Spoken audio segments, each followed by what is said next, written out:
আসসালামু আলাইকুম lovely audience, আশা করি আপনারা ভালো আছেন। গতকালকে আইসিসির প্রতিনিধি দল আসছে এবং সেটা মিটিং হয়েছে চূড়ান্তভাবে, এবং চূড়ান্তভাবে বিসিবি সেই আগের মতোই অনর ইফতেখার রহমান মিঠু এটাকে একেবারে খোলসা করে দিয়েছেন, যেহেতু পরিচালক সে।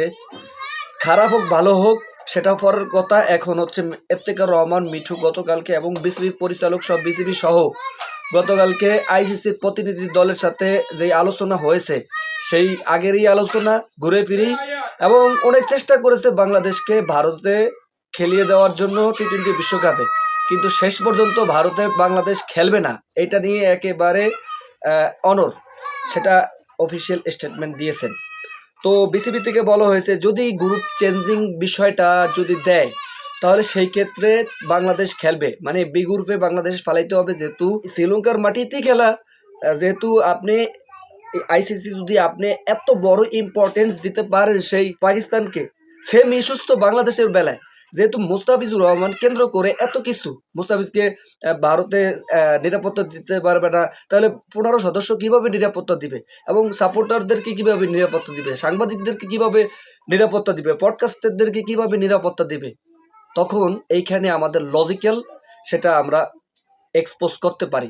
তো দেখেন, গতকালকে আলোচনার সাপেক্ষে বলা হয়েছে যে তাদের বিগ লজিস্টিক্যাল বিষয়টা ফোয়াতে হবে আইসিসির এবং বিসিসিআই, সেটাই কিন্তু আমরা পূর্বান পাইছি। ভাই দেখুন, বাংলাদেশ স্পোর্টস পছন্দ করে, স্পোর্টস দেখে, সেটা আপনারা জানেন যে দেখেন আমাদের ফুটবলে অতটা কোনো এগিয়ে না আমরা, তারপরও ফুটবল মুখিয়ে থাকে।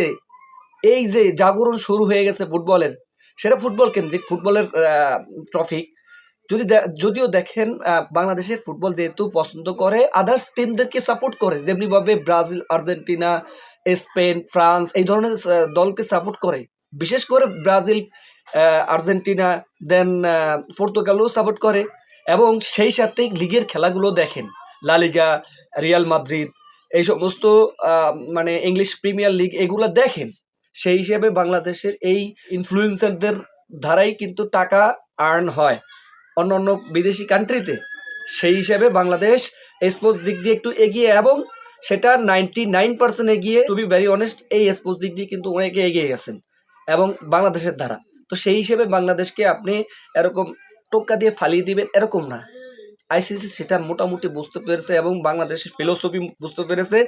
যেহেতু আরেকটা কথা না বললি নয়, যদিও বাংলাদেশের খেলা গ্রিন সিগন্যাল আছে শ্রীলঙ্কার মাটিতে দিবে, এখন শুধুমাত্র আইসিসি থেকে অফিসিয়াল অ্যানাউন্সমেন্ট যদি আসে, অবশ্যই বাংলাদেশ ফালিয়ে দিতে পারবে না, শ্রীলঙ্কার মাটিতেই খেলতে হবে।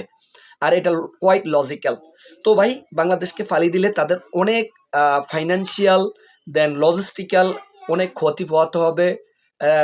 এটা দিস ইজ নট ইজি বাংলাদেশকে ফালিয়ে দেওয়ার মতো, বাট আই থিঙ্ক বাংলাদেশের যে আগের স্টান্স সেই স্টান্সে আছে, এবং এই স্টান্স ধরে রাখলে end of the day India একটা সময় বুঝতে পারবে, আইসিসি বুঝতে পারবে আসলে বাংলাদেশ ছাড়া চলে না। সেটাই আমরা পাইছি আসলে। এরকম বিগ অ্যানাউন্সমেন্ট, এমন বিগ অনর কখনো আমরা দেখি নাই বিসিবি থেকে।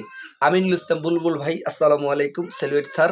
অবশ্যই সমালোচনা আলোচনা থাকবেই, ডাজেন্ট ম্যাটার, এগিয়ে যাক বাংলাদেশ।